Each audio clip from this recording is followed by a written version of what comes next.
ঠিক আছে, তাহলে আমরা দেখলাম যে ফার্মি গ্যাস যখন ডিজেনারেট কন্ডিশনে থাকে তখন কি সব একটা অদ্ভুত অদ্ভুত জিনিস হয়, এবং সেই অদ্ভুত ব্যাপারগুলো they are primarily controlled by a set of functions FNZ। ঠিক আছে, FNZ এর বিহেভিয়ারের উপরেই ব্যাপারটা ডিপেন্ড করে। FNZ is a function of fugacity e to the power mu beta, এবং ফুগাসিটি ব্যাপারটা ডিটারমাইন্ড হয় from total number of particles in, মানে অ্যাকচুয়ালি কেমিক্যাল পোটেনশিয়ালের কনসেপ্টটা আসেই যখন টোটাল নাম্বার অফ পার্টিকেলস এর গল্পটা আসে তখন, এবং mu is equal to del F del N. তারপরে আমরা দেখলাম যে ফার্মির জন্য এই যে ফুগাসিটির রেঞ্জটা 0 থেকে ইনফিনিটি পর্যন্ত। ঠিক আছে, তো জেডটা যখন স্মল তখন ক্লাসিক্যাল, এবং যখন লার্জ তখন degenerate. Classical limit, degenerate limit. এবার এই যেভাবে পরপর স্টেপ বাই স্টেপ আমরা ফার্মিটাকে করলাম, এক্স্যাক্টলি ওইভাবেই বোস গ্যাসটাকেও স্টাডি করতে হবে। কিন্তু বোস গ্যাসের ক্ষেত্রে নিচে +1টা নিচে থাকে -1, ওই যে একটা সাইনের চেঞ্জ হবে তাতেই পুরো ফিজিক্যাল প্রপার্টি ইত্যাদি ইত্যাদি সবকিছুর মধ্যে একটা পুরোপুরি আলাদা একটা জিনিস চলে আসবে, যেটা আমরা নামটা অনেকেই জানি, সেটা হচ্ছে বোস আইনস্টাইন কনডেনসেট। তাহলে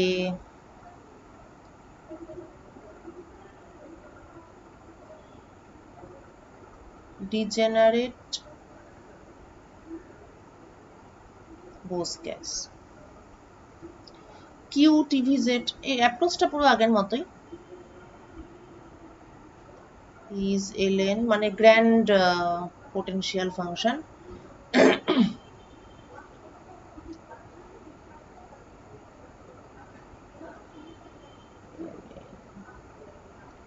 z tvz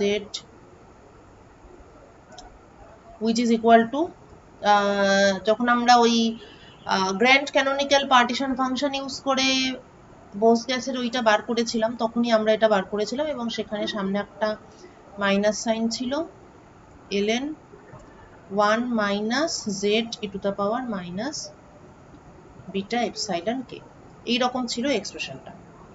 এটা বুঝতে পারছিস আশা করি, গ্র্যান্ড পার্টিশন ফাংশন ইউজ করে যখন মানে যখন আমরা এইগুলো বার করেছিলাম, ফার্মি ডিরাক বোস গ্যাসের equation,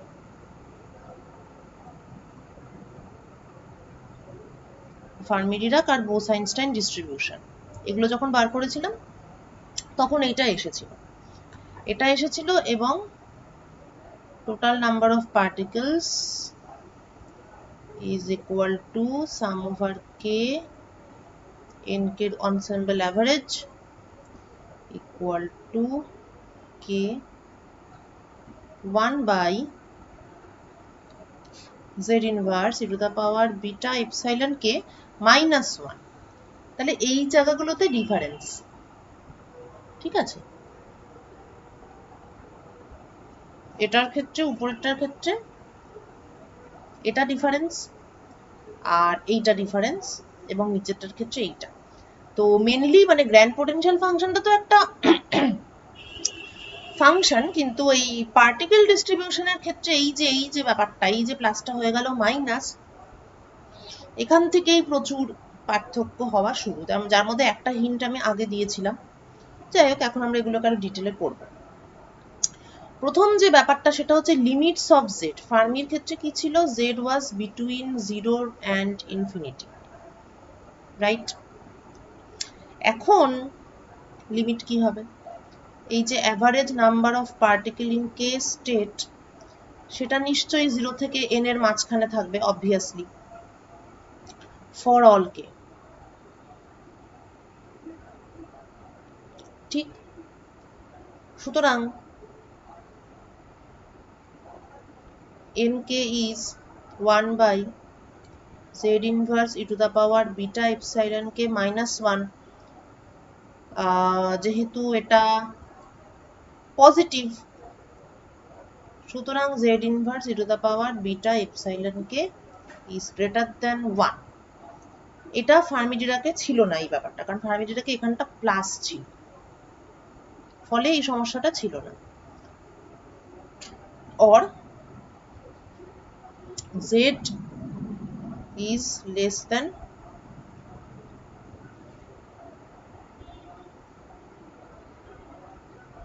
e to the power beta epsilon k, right. এই হলো, ঠিক আছে। তাহলে এবার বক্তব্য কি, যে এটা কিন্তু ফর অল কে,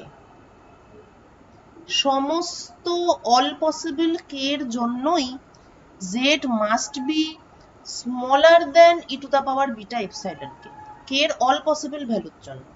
এবার তা কে এর ভ্যালু কি হতে পারে, কে এর ভ্যালু 0 হতে পারে, আবার কে এর ভ্যালু ইনফিনিটিও হতে পারে। কেটা তো মোমেন্টাম, ঠিক আছে, 0ও হতে পারে, ইনফাইনাইটও হতে পারে, তাহলে কে এর যে সবচেয়ে ছোট ভ্যালু তার জন্যেও এটা নিশ্চয়ই হোল্ড করবে।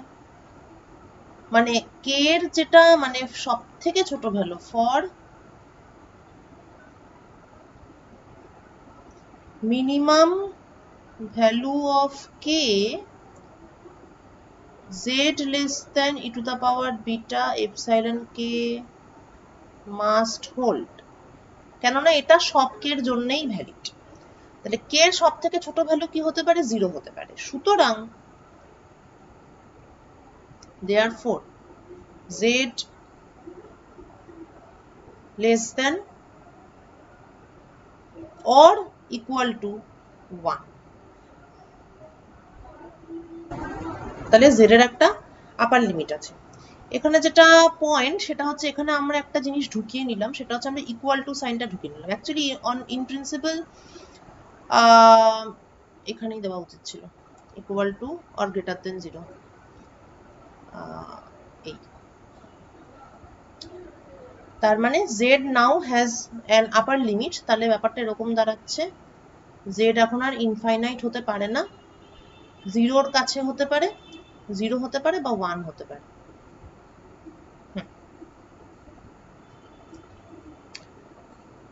ঠিক আছে, তো এই লিমিটটা ক্লাসিক্যাল, এটা তো হবেই। আর এখন তাহলে এই লিমিটটা হবে ডিজেনারেট।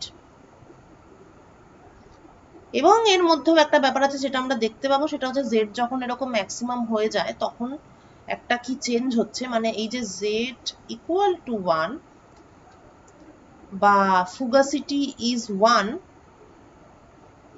এটা this is a very special thing, মানে ইকুয়ালিটি সাইনটা বলছি। লার্জ ঠিক আছে, লার্জ হচ্ছে, কিন্তু হতে হতে যখন ম্যাক্সিমাম হয়ে গেল বা 1 হয়ে গেল, তখন পুরো ফিজিক্সটাই চেঞ্জ হয়ে যাবে, the physics of Bose-Einstein gas.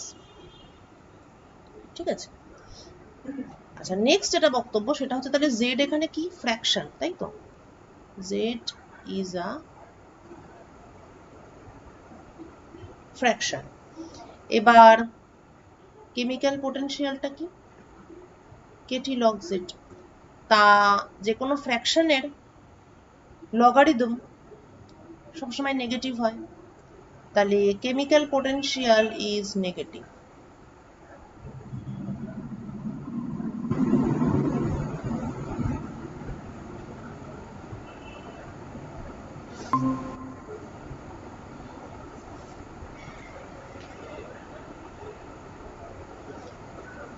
Chemical potential negative, chemical potential negative বলতে ফিজিক্যালি কি বুঝি, কেমিক্যাল পোটেনশিয়াল হচ্ছে free energy change due to change in the number of particles.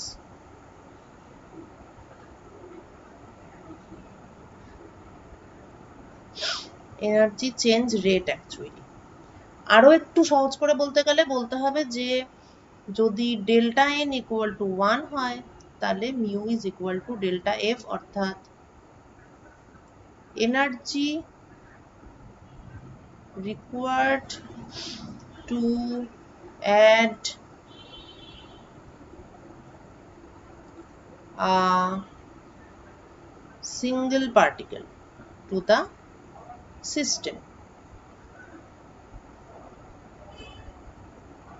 ঠিক সেই জিনিসটাই যদি নেগেটিভ হয় তার মানে দাঁড়ালো যে বাইরে থেকে একটা পার্টিকেল অ্যাড করতে গেলে এনার্জি তো সাপ্লাই করতে হচ্ছেই না, উল্টে সিস্টেমের এনার্জিটা আরো মানে নেগেটিভ হয়ে যাচ্ছে। ঠিক আছে, পজিটিভ এনার্জি মানে তো বাইরে থেকে এনার্জি সাপ্লাই করতে হয়, তার মানে বাইরে থেকে এনার্জি সাপ্লাই করতে হচ্ছে একটা পার্টিকেলকে অ্যাড করার জন্য, এটার মানে হলো সিস্টেমটা বাধা দিচ্ছে। ঠিক আছে, পজিটিভ কেমিক্যাল পোটেনশিয়াল বলতে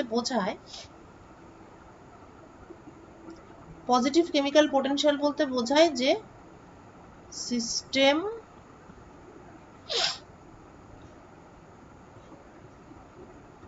is opposing the addition, system পার্টিকেলকে অ্যাড করতে দিচ্ছে না, তাই আমি বাইরে থেকে এনার্জি সাপ্লাই দিচ্ছি। কতটা এনার্জি সাপ্লাই দিচ্ছে সেটাই হচ্ছে মিউর ভ্যালুটা। কিন্তু নেগেটিভ মিউ বলতে তাহলে জাস্ট উল্টোটা বোঝাবে, system is attracting the addition, মানে বাইরে থেকে পার্টিকেল অ্যাড করার জন্য এক্সট্রা করে কোনো এনার্জি দিতে হচ্ছে না, উল্টে সিস্টেমটা আরো বেশি স্টেবল কন্ডিশনে যাচ্ছে। তাহলে Bose-Einstein system has attractive potential.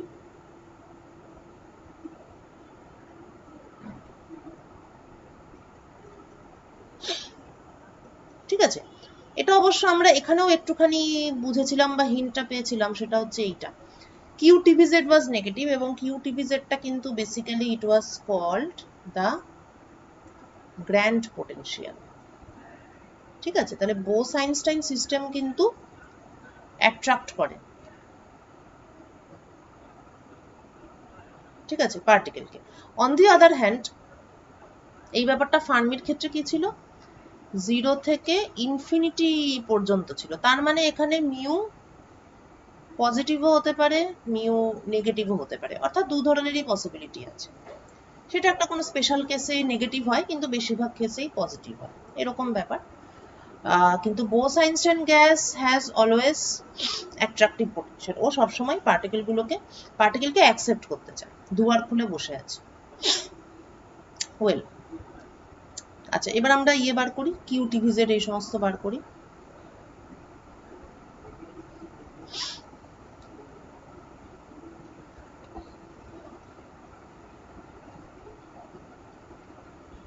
আচ্ছা, QTVZ এ আমি যেটা দেখলাম সেটা হচ্ছে একটা there is a summation।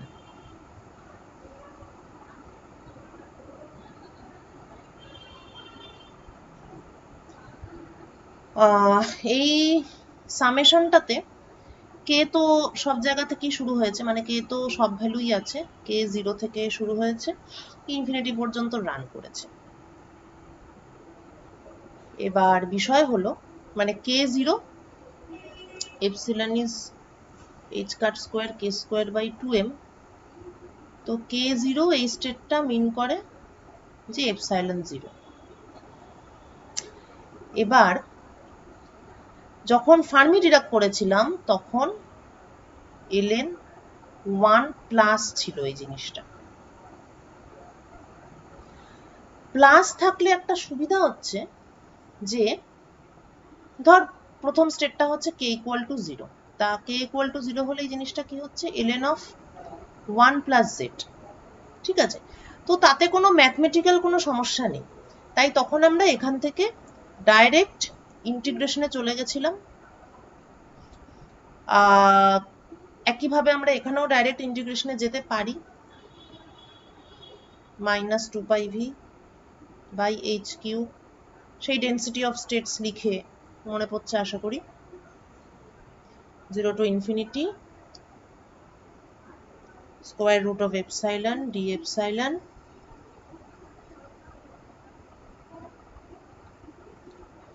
ln 1 minus z e to the power minus beta epsilon। ঠিক আছে, এটা ফার্মি-ডিরাকেও এক্স্যাক্টলি এটাই করেছিলাম, সামেশন থেকে ডাইরেক্ট ইন্টিগ্রেশনে গেছিলাম আর density of states ঢুকিয়েছিলাম।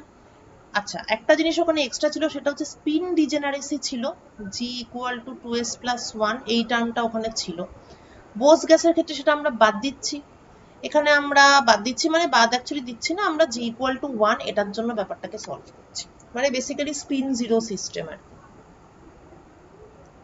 Spin zero সিস্টেমের জন্য ব্যাপারটা করছি, তাই এখানে কোনো জি নেই। আর কি পার্থক্য, সামনের যে মাইনাস সাইনটা এখানে সেই সাইনটা ঢুকেছে, আদারওয়াইজ ফার্মি-ডিরাকে ঠিক এই জিনিসটাই করেছিলাম, সামেশনটাকে ইন্টিগ্রেশন দিয়ে রিপ্লেস করেছিলাম এবং সেটা করার জন্য আমরা ডেন্সিটি অফ স্টেটসটাকে ঢুকিয়েছিলাম। ঠিক আছে, আচ্ছা, কিন্তু ফার্মি-ডিরাকে একটা অসুবিধা ছিল না, যেই অসুবিধাটা বোস-আইনস্টাইনে আছে, সেটা কি, সেটা হচ্ছে এখানে প্লাস ছিল ফার্মি-ডিরাকে, প্লাস থাকার ফলে কে ইকুয়াল টু 0 যে স্টেটটা, সেটা ln 1 প্লাস জেড। ঠিক আছে, এটা কোনো ব্লো আপ করা বা কোনো কিছু, কোনো সমস্যার কিছু নেই, কিন্তু বোস-আইনস্টাইনে এখানে আছে minus Z, 1 minus Z E to the power minus beta epsilon k, K equal to 0 যে স্টেট, তার জন্য এটা কি হচ্ছে ln 1 minus z। ln 1 minus z is a special situation, কেননা z ইকুয়াল টু যখন 1 হবে, আমরা আগেই দেখেছি যে z এর হাইয়েস্ট ভ্যালু হচ্ছে 1, z এর ম্যাক্সিমাম ভ্যালু 1, z যখন 1 কে অ্যাপ্রোচ করবে বা যখন এক্স্যাক্টলি 1 হয়ে যাবে, তখন তো এই জিনিসটা ব্লো আপ করবে। তাহলে ইন্টিগ্রেশনটাকে আমি যদি নন প্যাথোলজিক্যাল রাখতে চাই, নন প্যাথোলজিক্যাল মানে হচ্ছে যে মানে আর কি কোনো ব্লো আপ করবে এমন কোনো টার্ম থাকবে না। ইন্টিগ্রেশনকে আমি যদি আদৌ ইন্টিগ্রেটটা আমি যদি করতে চাই, তাহলে কিন্তু কে ইকুয়াল টু 0 এই টার্মটা এর মধ্যে রাখলে চলবে না। তাহলে আমাকে যেটা অ্যাকচুয়ালি করতে হবে সেটা হলো এই ইন্টিগ্রেশনটাকে আমি মানে 0 থেকে ইনফিনিটি করব, এমন নয় যে 0 থেকে ইনফিনিটি করব না, কিন্তু কে ইকুয়াল টু 0 শুধুমাত্র এই টার্মটাকে আমি আলাদা করে লিখবো, অর্থাৎ ln অফ 1 মাইনাস জেড, এটা আমি ইন্টিগ্রেশন থেকে বাইরে করে দেবো। তার ফলে যেটা অ্যাকচুয়ালি হচ্ছে সেটা হলো, আমরা এখানটা লিখছি ঠিকই, এই যে ইন্টিগ্রেশনটা, এটা অ্যাকচুয়ালি বোঝাচ্ছে, এটা অ্যাকচুয়ালি 0 টু ইনফিনিটি বোঝাচ্ছে না, এটা অ্যাকচুয়ালি বোঝাচ্ছে এপসাইলন টু ইনফিনিটি, যেখানে epsilon is very very very close two 0। In principal এটাকে আমি 0 লিখতে পারি, কিন্তু তার মানে এই নয় যে এপসাইলন 0 এক্স্যাক্টলি এই স্টেটটা ইন্টিগ্রেশনের মধ্যে আছে, কেননা এক্স্যাক্টলি এই স্টেট একটা জায়গাতে গিয়ে ব্লো আপ করে যাবে। তাই ইন্টিগ্রেশনটা যেটা হচ্ছে সেখানে 0 লিমিট আছে ঠিকই, কিন্তু এটা অ্যাকচুয়ালি মানে অ্যাকচুয়ালি এটা হচ্ছে এপসাইলন থেকে ইনফিনিটি, যেখানে এপসাইলন টেন্ডস টু 0, সেই হিসাবে আমরা 0 লিখে ইন্টিগ্রেট করতে পারি, রেজাল্টে কোনো ডিফারেন্স হবে না, কিন্তু 0 স্টেটটা আমি ইন্টিগ্রেশনের মধ্যে ধরিনি, এক্স্যাক্ট 0 স্টেটটা ধরিনি, টেন্ডস টু 0টা আছে, এক্স্যাক্ট 0টা নেই, এক্স্যাক্ট 0টা আমি আলাদা করে লিখেছি। So therefore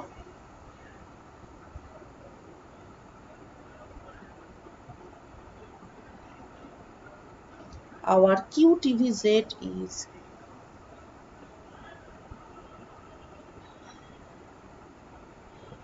minus 2 pi v by h cube 2m power 3 by 2 0 to infinity epsilon root epsilon d epsilon ln 1 minus z exponential এইটা minus ln 1 minus z। ঠিক আছে, এই যে একটা আলাদা শুরু হলো, এইবার এটা সবসময় এটা আলাদা আলাদাই একটা আলাদাভাবেই এটাকে সবসময় ট্রিট করতে হবে। পুরো গল্পটাই আসলো এই একটা মাইনাস সাইনের জন্য, ওইটাই বলছিলাম যে একটা মাইনাসের জন্য কত কিছু চেঞ্জ হয়ে যাবে সেটা এবার আমরা দেখতে পাবো। আচ্ছা, তারপর এটাকে ইন্টিগ্রেট করব, ইন্টিগ্রেশন বাই পার্ট, যেখানে এটাকে এটা হবে ফার্স্ট ফাংশন আর এটা হবে সেকেন্ড ফাংশন, তো এইসব করে টোরে ব্যাপারটা আসবে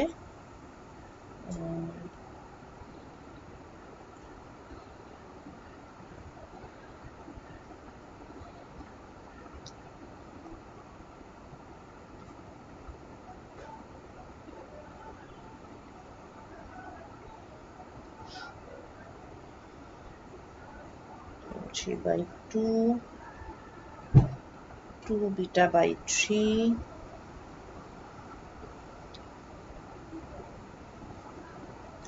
epsilon 3 by 2,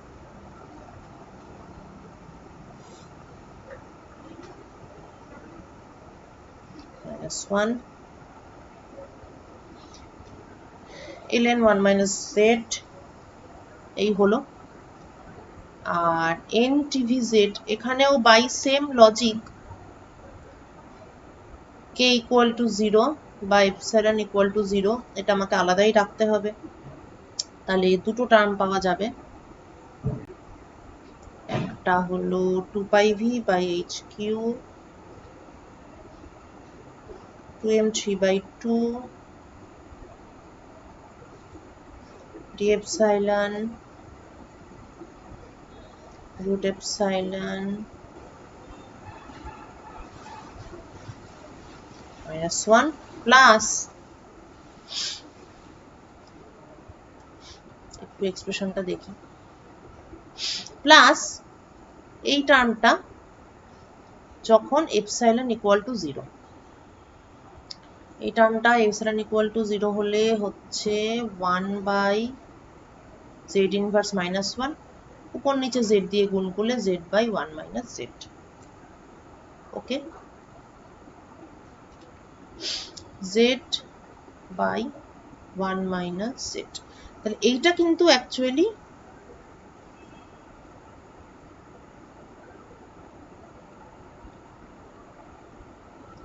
population of ground state।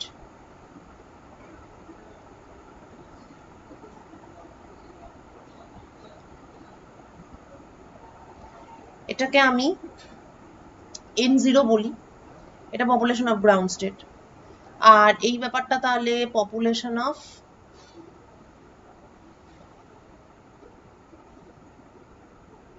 excited states।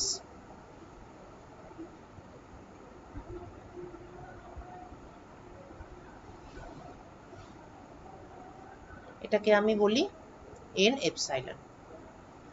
এখানে কিন্তু একটা বড় পার্থক্য হয়েই গেল, ঠিক আছে? টোটাল পপুলেশনের মধ্যে গ্রাউন্ড স্টেটটা যেন একটা আলাদা একটা বস্তু, বাকি স্টেটগুলো একটা আলাদা একটা বস্তু, ঠিক আছে? তাহলে n epsilon is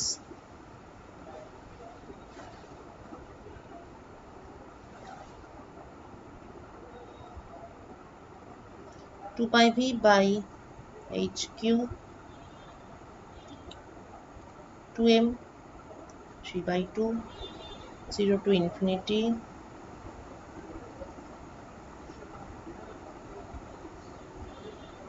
e to the power beta epsilon minus 1। এইটাকে এবং qtvz টাকেও অবভিয়াসলি যেমন ভাবে আমরা ফার্মি-ডিরাক ফাংশনের সময় একটা fnz ডিফাইন করেছিলাম, এবারে আমরা gnz ডিফাইন করব। মানে বোস আইনস্টাইনের ক্ষেত্রে আমরা নতুন টাইপের ফাংশনটাকে gnz বলছি। gnz কিরকম দেখতে হবে? gnz আগেটার মতোই 1 by gamma n integration 0 to infinity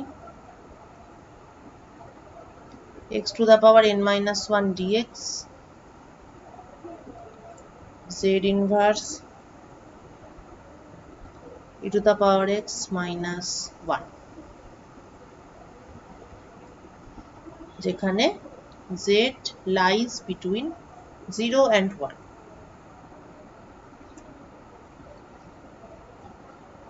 ওকে, এবার এইটার টার্মে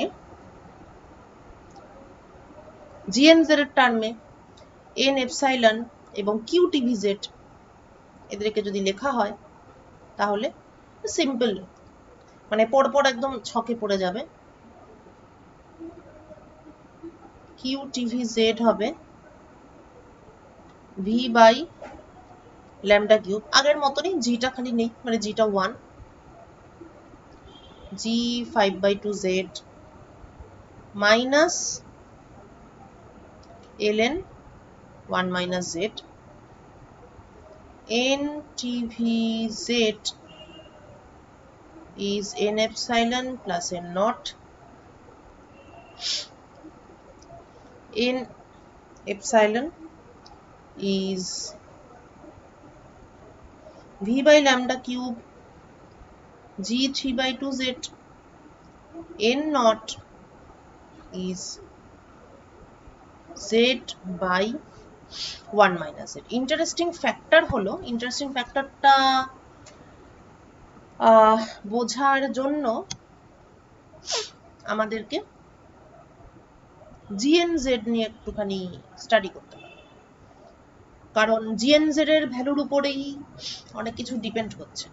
ঠিক আছে, নাম্বার অফ পার্টিকেল কখন কি হবে না হবে, এবং কনডেনসেশন ব্যাপারটা তো নাম্বার অফ পার্টিকেলটা দিয়েই আলটিমেটলি ডিসিশনটা তো ওটা দিয়েই হচ্ছে, যে সিস্টেমের পার্টিকেল নাম্বারটা কত হচ্ছে এই মুহূর্তে, সেটার উপরেই ডিপেন্ড করছে যে সবাই মিলে গিয়ে গ্রাউন্ড স্টেটে জড়ো হবে কিনা। তো এখানে GNZ এর একটা proper study is very important. এখানে নিচে আছে z inverse e to the power x minus 1, so 1 by z inverse e to the power x minus 1 উপর নিচে z e to the power x দিয়ে z e to the power minus x দিয়ে multiply করলে 1 minus z e to the power minus x।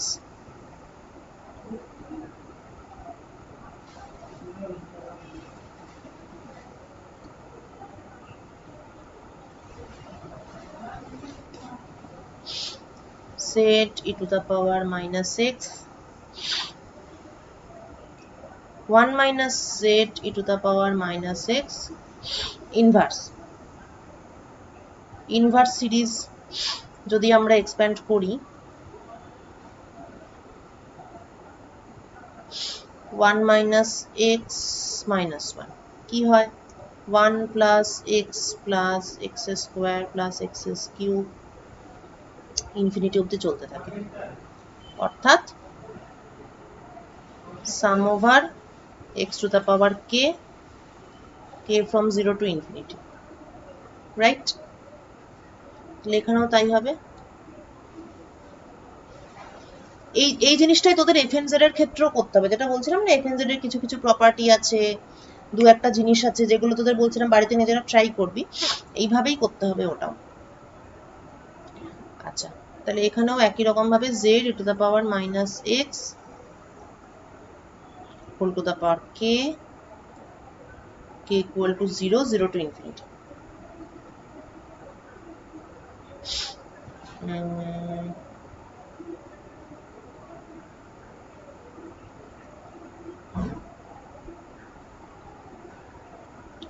তাহলে ভেতরে হলো z to the power k plus 1 e to the power minus kx, এটাও তাই actually, e to the power minus k plus 1 x k from 0 to infinity। এটাকে আমরা একটু ভালো দেখতে করি, আমরা kটাকে 1 to infinity করি, তাহলে তখন z to the power k e to the power minus kx হচ্ছে। এটা শুধু জাস্ট এইটা, এই ব্যাপারটা 1 by z inverse e to the power x minus 1 এই পার্টটা এইটা হলো, ঠিক আছে? এবার এটাকে আমরা ইন্টিগ্রেশনের মধ্যে বসাবো, so GNZ 1 by gamma n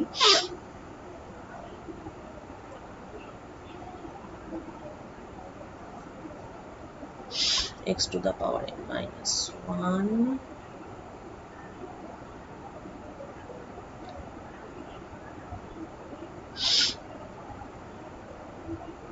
z inverse e to the power x minus 1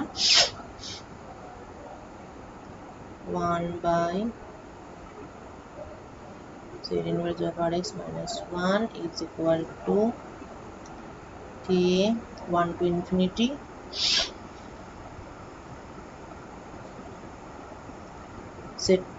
to the power k e to the power minus kx.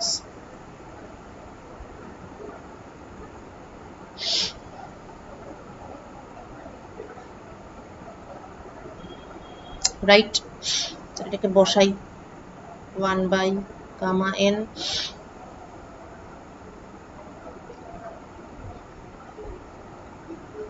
k from 1 to infinity z to the power k x to the power n minus 1 e to the power minus kx dx. ঠিক আছে, এবার suppose y equal to kx, so dy is k dx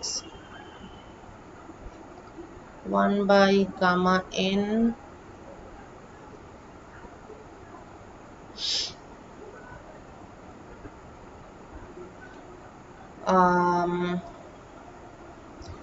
x এর জায়গায় y by k বসবে, তার মানে নিচে একটা k to the power n minus 1 আসবে,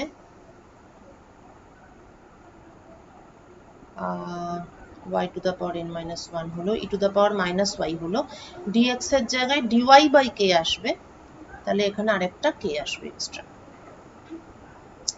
এই যে পার্টটা, এটা clearly this is gamma function, এবং এটা আর এটা এই দুটো ক্যান্সেল আউট হয়ে যাবে, তাহলে আমরা gn z টাকে পাচ্ছি সাম over z to the power k by k to the power n k from 1 to infinity, যেখানে z is from 0 to 1। সিরিজে ভেঙে লিখলে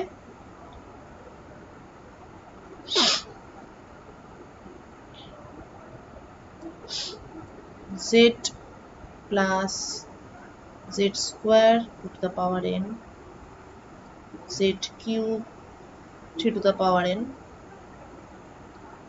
z to the power 4 by 4 to the power n etc. Infinite series. Z is fraction, positive fraction. Now what happens when z is 1, অর্থাৎ gn 1, z যখন 1 তখন এই জিনিসটা কি হচ্ছে 1 by k to the power n, 1 by k to the power n, এটা কি function বলতো? এই ফাংশনটা তো তোরা চিনিস, দেখি দেখে চিনতে পারিস কিনা, এটা কি ফাংশন?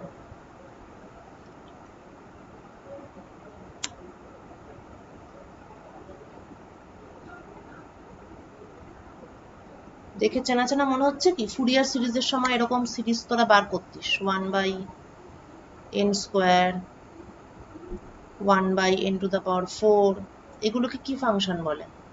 এটাকে বলতো এই, এটাকে বলতো এই। In general, sum over 1 by k to the power n is zeta Riemann function.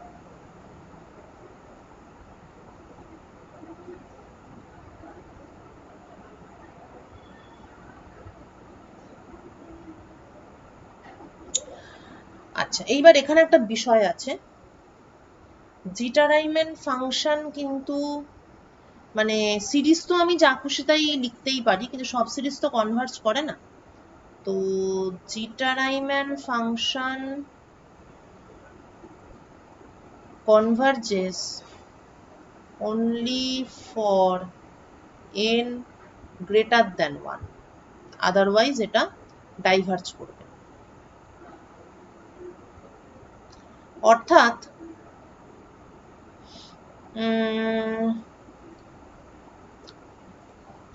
এই ধরা যাক এই সিরিজটা 1 plus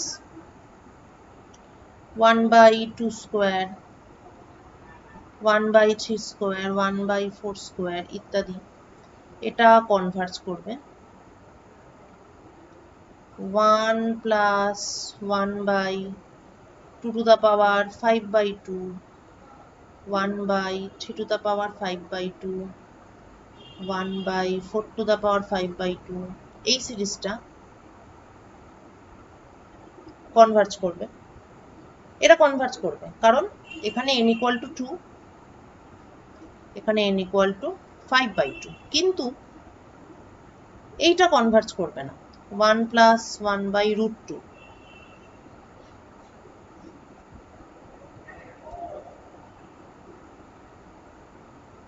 one by root t, 1/√4, this series will diverge।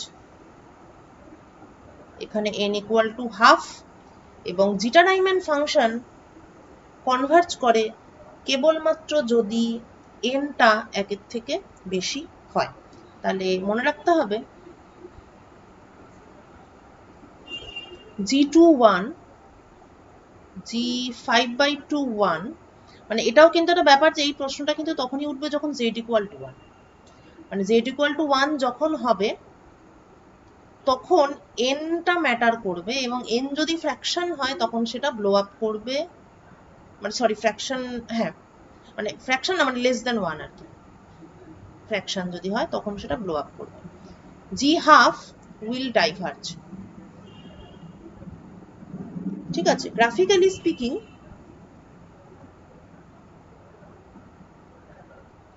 তাহলে ব্যাপারটা যেটা দাঁড়ালো সেটা হচ্ছে GNZ is finite for n greater than 1 for all z।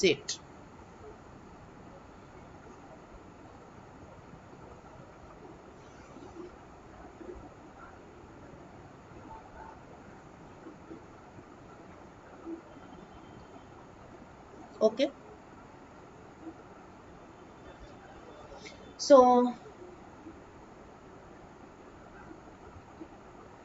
z versus GNZ,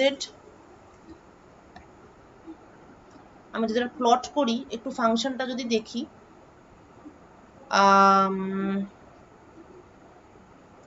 GNZ, ঠিক আছে, এটা হচ্ছে সিরিজটা। ওকে, তাহলে দেখা যাচ্ছে যে স্মল z এর জন্য GNZ is equal to z, so for small z GNZ is equal to z, তার মানে একটা আর কি সোজাসুজি লাইন।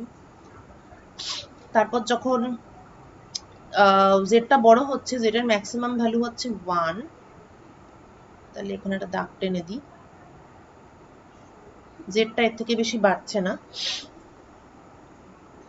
এবার n যখন n টেন্ডস টু ইনফিনিটি তখন gn1 is 1, তাহলে এই ব্যাপারটা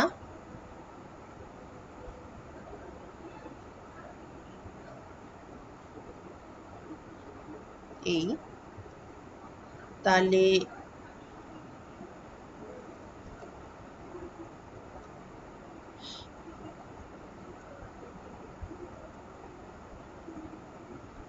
আরে কি ঝামেলা রে বাবা,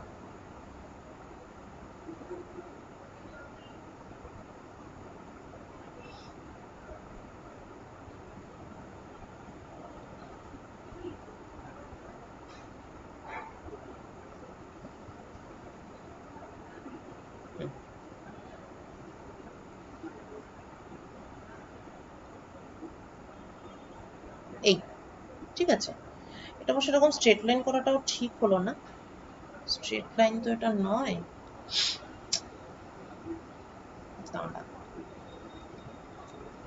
স্ট্রেট লাইন তো এটা নয়, তাই ব্যাপারটা মানে মোটামুটি ভাবে এরকম করে গিয়ে এইখানে এসে হিট করবে, ঠিক আছে।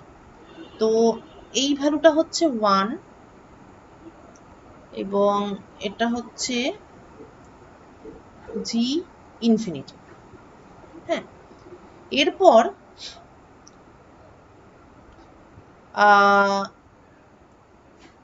n গ্রেটার দ্যান 1 হয়ে মানে সরি n লেস দ্যান 1 হলে ব্লো আপ করবে, তার মানে জি হাফ জেড সেটা একটা এরকম কিছু হবে।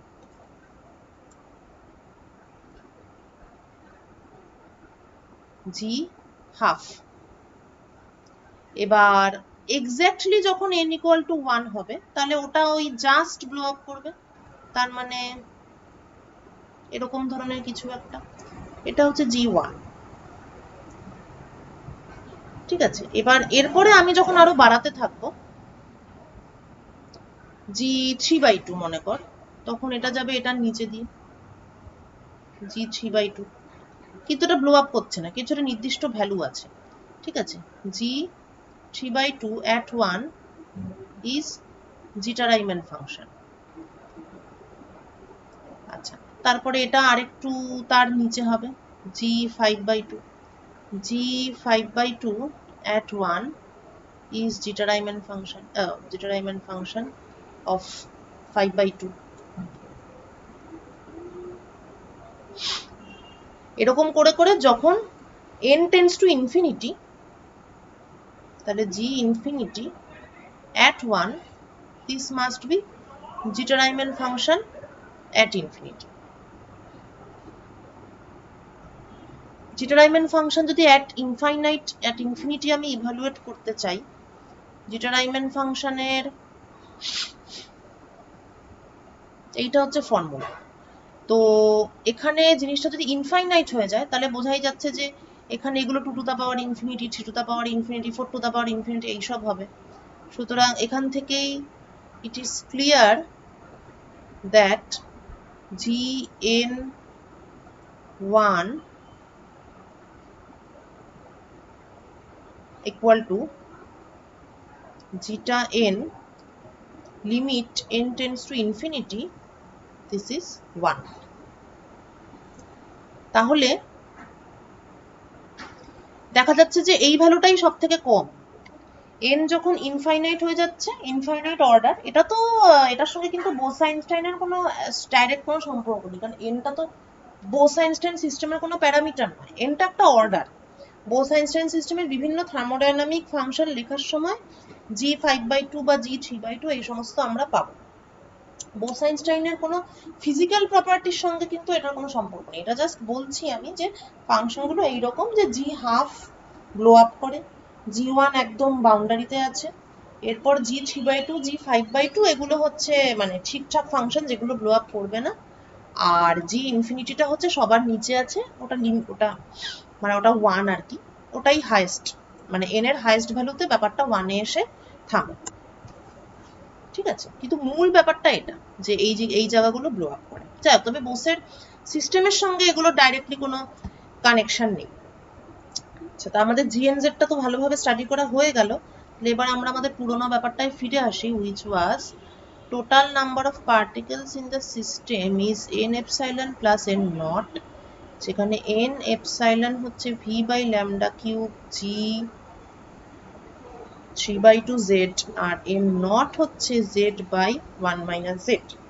এখান থেকে পরিষ্কার যে z এর যেটা হাইয়েস্ট ভ্যালু, আচ্ছা একটা জিনিস আমরা দেখলাম যে GnZ will increase if Z increases, তার মানে Z যত বাড়বে n এপসাইলনও তত বাড়বে, বা এক্সাইটেড স্টেটে পার্টিকেল থাকার number of particles in the excited state সেইটা বাড়বে, কিন্তু সেটার একটা ম্যাক্সিমাম লিমিট আছে, কেননা Z এর একটা ম্যাক্সিমাম লিমিট আছে। এটা ফার্মি ডিরাকের সময় এই ব্যাপারটা ছিল না, Z এর কোনো ম্যাক্সিমাম লিমিট ছিল না, Z ইনফিনিটি অবধি বাড়তে পারত। এই কারণেই there is no condensation in FT because there is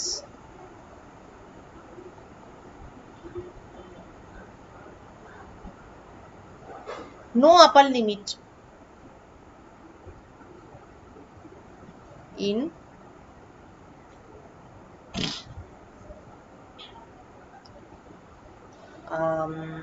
ফুগাসিটি for Fermi Dirac distribution. কিন্তু বোসের ক্ষেত্রে z এর আপার লিমিট আছে, তাই এক্সাইটেড স্টেটে পার্টিকেলের যে নাম্বার, এটা শুনতে যতই অদ্ভুত লাগুক না কেন, একটা নির্দিষ্ট লিমিটের পরে কখনোই আর অন্য নতুন পার্টিকেলকে এক্সাইটেড স্টেটে পাঠানো সম্ভব নয়। n epsilon maximum is v by lambda cube g 3/2 1 v by lambda cube zeta 3/2।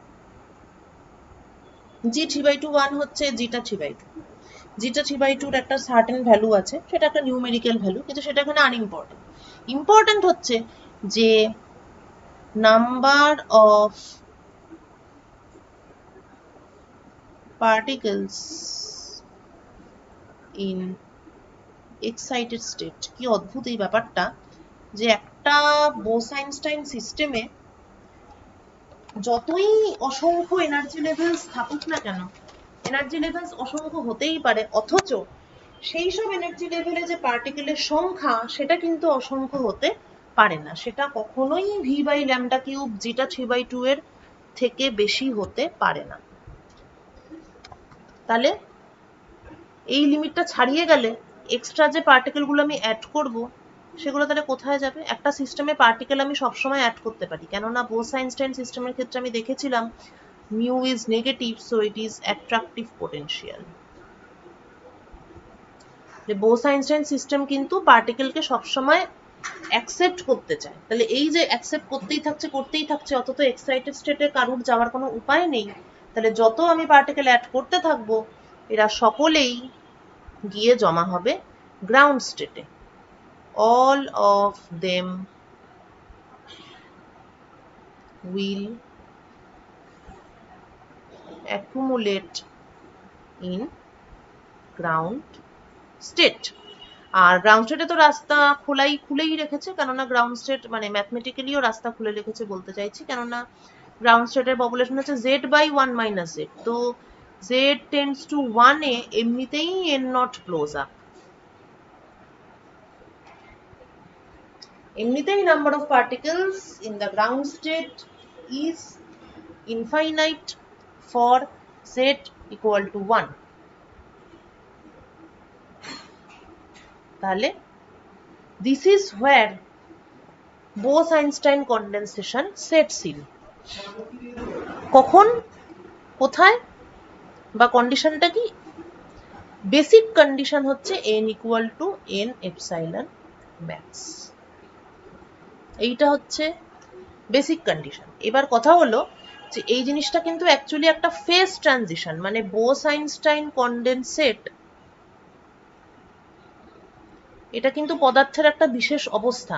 This is আ, মানে এটা কিন্তু জাস্ট এমনি নয় যে ঠিক আছে বাড়তি পার্টিকেল ঢুকে গেল, অনেকগুলো পার্টিকেল গ্রাউন্ড স্টেটে চলে গেল, তা কিন্তু নয়। This is a very very special phase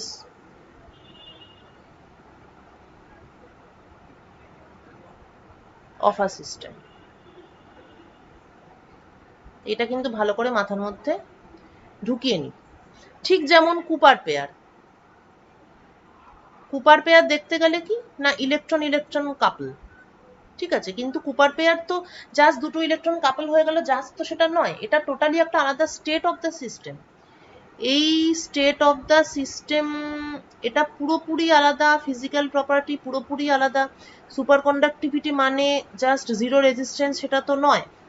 এটা আমরা দেখেছি যে সুপার কন্ডাক্টিভিটি একটা টোটালি একটা আলাদা স্টেট, যেখানে ফিজিক্যাল প্রপার্টিগুলো পুরোপুরি আলাদা। অনেক কিছু হয় সেখানে, ফ্লাক্স কোয়ান্টাইজেশন হয়, মাইজনার এফেক্ট হয়, প্রচুর কিছু হয়।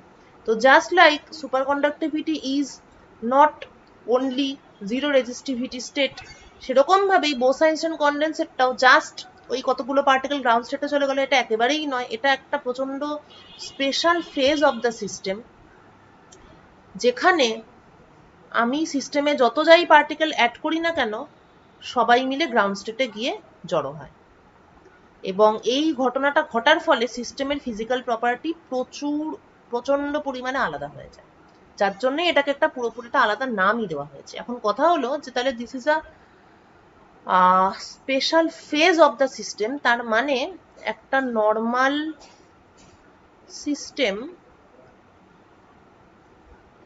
আর বোস-আইনস্টাইন কনডেনসেট এরা যেহেতু দুটো আলাদা ফেজ, তাহলে there must be some phase transition. Phase transition বলতে আমরা কি বুঝি ব্যাপারটাকে?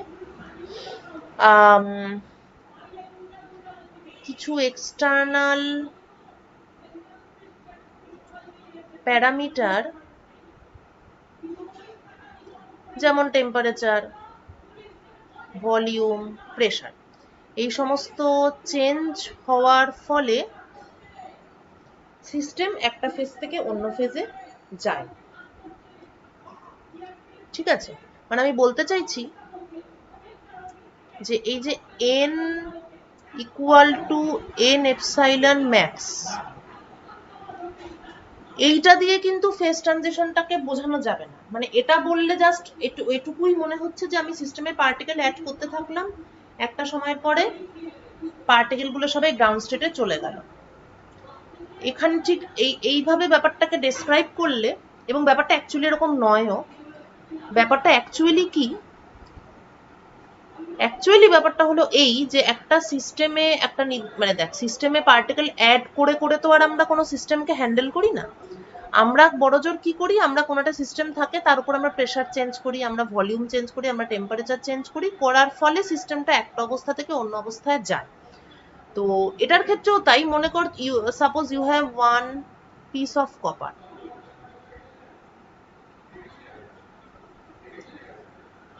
সেখানে total number of particle fixed, obviously total এনটা ফিক্সড।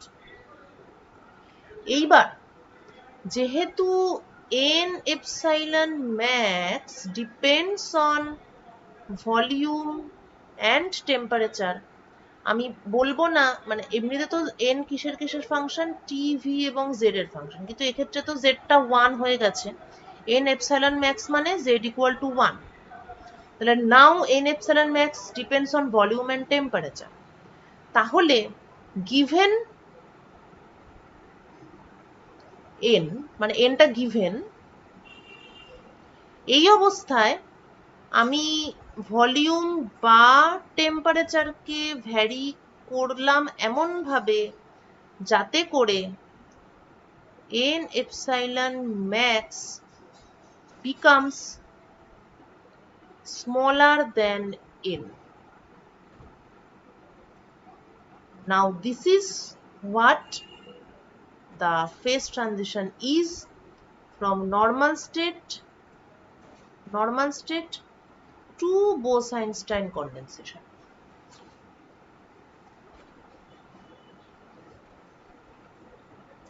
ব্যাপারটা বোঝা গেল? মানে আগে যে ধরনের ফেজ ট্রানজিশন গুলো পড়েছিস সেটা যদি একটুখানি ভাবিস, মানে n epsilon max, এটা তো সিস্টেমটার ব্যাপারটাকে ম্যাথমেটিক্যালি বোঝানো হলো, কিন্তু বাস্তবে ফেজ ট্রানজিশন তো আর পার্টিকেল অ্যাড করতে করতে ব্যাপারটা এরকম হয়ে গেল সেটা তো নয়। বাস্তবে একটা অবজেক্ট থাকবে বা একটা সিস্টেম থাকবে, তার কিছু কন্ডিশন তুই ফিজিক্যাল কন্ডিশন চেঞ্জ করবি যাতে করে ওটা বোস-আইনস্টাইন কনডেনসেটে পরিণত। তো ফিজিক্যাল কন্ডিশন চেঞ্জ করা মানে হচ্ছে বেসিক্যালি ওই n epsilon max টাকে চেঞ্জ করা। n epsilon max পরিষ্কারভাবে v আর t এর ফাংশন, কেননা এমনিতেই n টা t v z এর ফাংশন, এক্ষেত্রে z টা 1, তাহলে n epsilon max v আর t এর ফাংশন, তাহলে n টা তো আমার ফিক্সড, তাহলে v আর t কে এমন ভাবে ভ্যারি করব যাতে একটা ক্রিটিক্যাল পয়েন্টে গিয়ে n epsilon max টা কমতে কমতে n এর থেকেও কমে যায়। যখনই n এর থেকে কমে যাবে তখনই এটা বোস-আইনস্টাইন কনডেনসেট হয়ে যাবে। পুরনো যে ফেজ ট্রানজিশনটা যেগুলো তোরা পড়তিস, liquid vapour gas phase transition, তার সঙ্গে যদি একটুখানি পুরোনোটাই যদি একটু ভেবে নি, phase transition of van der Waals gas, ideal গ্যাসে তো ফেজ ট্রানজিশন হয় না, কেননা আইডিয়াল গ্যাসের মধ্যে কোনো ইন্টারমলিকিউলার অ্যাট্রাকশন থাকে না। ভ্যান ডার ওয়ালস গ্যাসের ফেজ ট্রানজিশন হয় p plus a by v square v minus b equal to RT। ঠিক আছে, এটা হচ্ছে পিভি ডায়াগ্রাম গ্যাস কন্ডিশনে। কেমন দেখতে হবে, এরকম এরকম।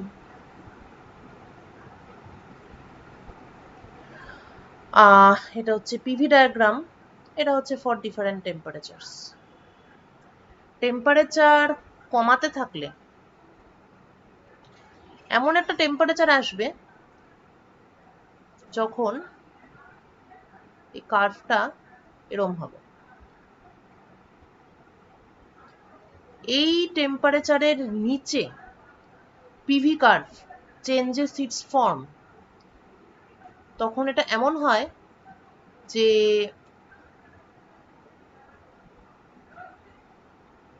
এই এদিকটা গ্যাস, এ পাশটা লিকুইড, অর্থাৎ টিসির নিচে গেলে গ্যাস বিকামস লিকুইড। এবং তখন এই কার্ভগুলো দেখতে এরকম হয়ে যায়।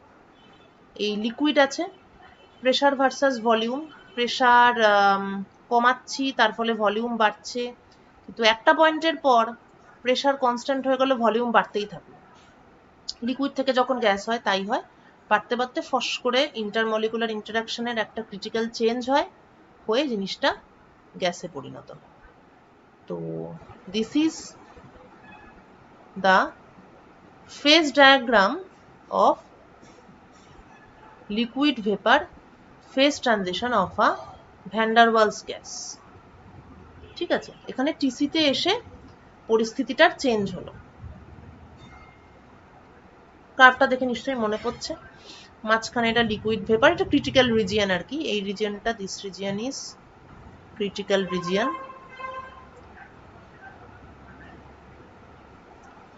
ঠিক জল যখন ফোটে সেই সময় যে ঘটনাটা হয়, এই সময়কার একটা খুব সুন্দর স্ট্যাটিস্টিক্যাল ডেসক্রিপশন আছে, এটা তোরা মাস্টার্সে পড়বি, ক্রিটিক্যাল ওপালেসেন্স বলে সেটাকে।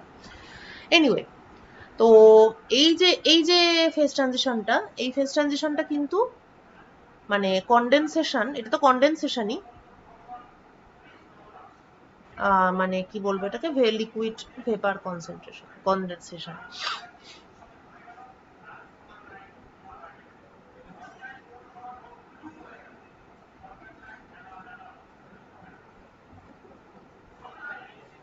vapor liquid condensation in coordinate space।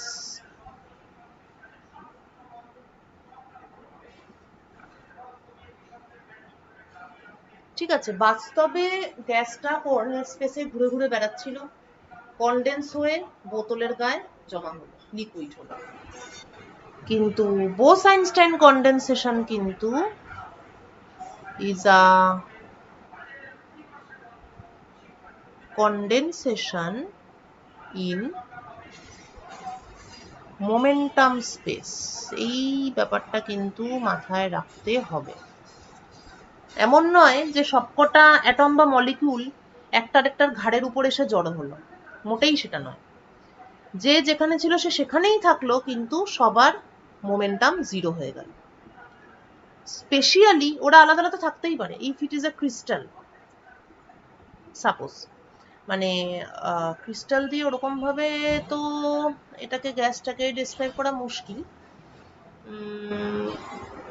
কিন্তু ঠিক আছে, সাপোজ কোনো একটা স্পিন ওয়ান পার্টিকেলের একটা সিস্টেম, এই system off spin one particles, কোনো একটা ভাবে ওটা ল্যাটিসের মধ্যে ওটাকে ফেলা হয়েছে, হয়তো এটা একটা ল্যাটিস, তো বিভিন্ন স্পিন ওয়ান পার্টিকেলস তারা এই সমস্ত পয়েন্টে বসে আছে। বোস-আইনস্টাইন কনডেনসেশন মানে কিন্তু ওরা একটা জায়গায় জড়ো হয়েছে এরকম না, ওরা সকলে একটা এনার্জি স্টেটে জড়ো হয়েছে, অর্থাৎ এদের সকলেরই এনার্জিটা জিরো। This is Bose Einstein condensation. অর্থাৎ বোস-আইনস্টাইন কনডেনসেশন এবং লিকুইড ভেপার কনডেনসেশনের মেন পার্থক্য হলো it is a condensation in coordinate space, আর Bose Einstein condensation is a condensation in momentum space. ঠিক আছে, ক্লিয়ার? তো এটাকে আমরা যেমন সুন্দর পিভি দিয়ে এক্সপ্লেন করছি, বোস-আইনস্টাইন কনডেনসেশনকে ওইভাবেই করতে হবে। এবং ক্রিটিক্যাল টেম্পারেচার টিসি আর ক্রিটিক্যাল ভলিউম ভিসি, এই দুটোকে বার করতে হবে। কোথা থেকে আসবে ব্যাপারটা? এখান থেকেই আসবে। n equal to n epsilon max. n epsilon max is a function of t and v, এবং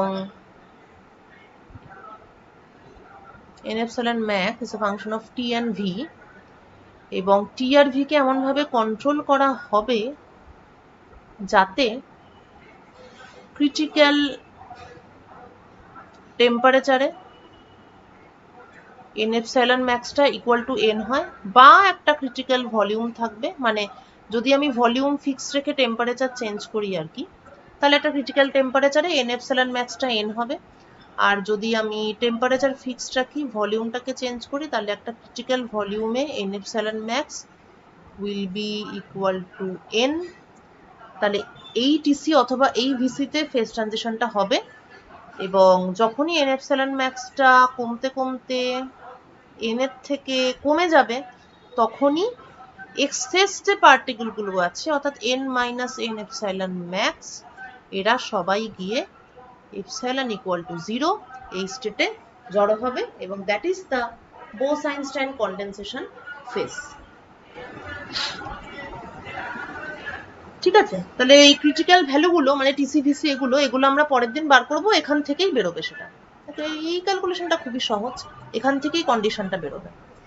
so in our next class we will determine the critical condition of Bose-Einstein condensation phase transition. ঠিক আছে।